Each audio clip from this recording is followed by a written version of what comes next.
Hello everybody, a warm welcome to today's video lecture. In this lecture we will be talking about prime and composite numbers. So in order to actually explain these concepts, we will be taking the help of a table.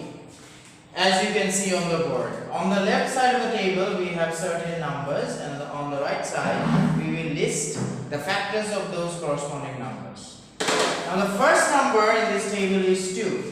Now if we ask ourselves what are the factors of 2, then the factors of 2 are as follows: 1 and the number 2 itself.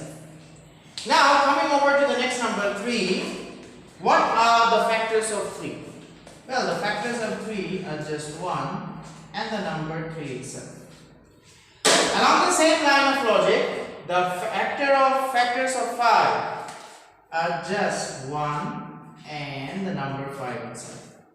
Now if you pay close attention to these numbers 2, 3 and 5, we see that they share a common trait or common characteristic. What is the common characteristic? They only have 2 factors, that is 1 and the number itself. Now numbers such as 2, 3 and 5, whose only factors are 1 and the number itself, they are known as prime. So we say that 2, 3, 5 are prime numbers. Now why they are prime numbers? Because they only have 2 factors, that is 1 and the number itself. They don't have any other factor other than these 2 numbers. Now the question naturally arises, what is 1? Is 1 prime? Well, technically speaking, a prime number has to be greater than 1. So, number 1 is actually excluded from the definition of prime numbers. Now, other than prime number, we have a class of number which is called composite numbers. So, what are composite numbers? Well, let's rub out these things first. And let's take some example of composite numbers. The first composite number we will take is 6. The second is 8. And the third is, let us suppose, 10. Now if we ask ourselves what are the factors of 6? Well, we can start listing them. The first factor of 6 is 1. The second factor is 2.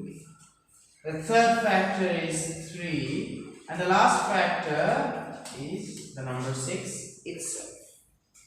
Coming over to the next number, what are the factors of 8? Well, 1, 2, then 4, and the number itself. Now what about 10? Factors of 10 are 1, 2, 5 and the number 10. Now if you look closely at these numbers 6, 8 and 10, other than 1 and the number itself, they have a number of factors. For example, 6, other than 1 and 6, it has 2 and 3 as factors. 8, other than 1 and 8, it has 2 more factors, namely 2 and 4. 10, other than 1 and 10, it has 2 other factors, 2 and 5. So those numbers which are not actually prime, which have more factors other than itself and 1, they are known as composite numbers. Now after composite numbers, we will describe in brief a concept known as co-prime. Now co-prime is actually used to discuss the relationship between 2 numbers. It is not used to identify a number itself. So what are co-primes? Well, let's take the help of an example. Let us suppose I take 2 random numbers. Let us suppose I take numbers 6 and say 5. Okay, and on the right I will list the factors of 6. So what are the factors of 6? 1, 2, 2, 3 and 6.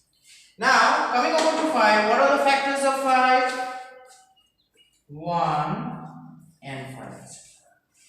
Now if we ask ourselves what are the common factors between 6 and 5, we will see that the only common factors that both these numbers share is 1.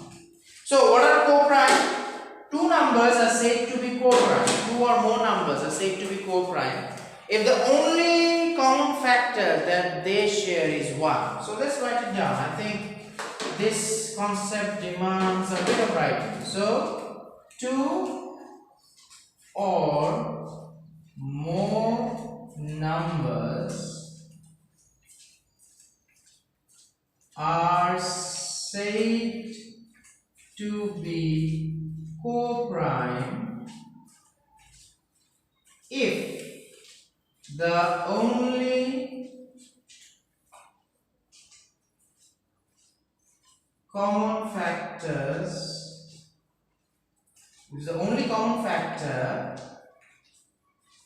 they share is nothing but the number 1.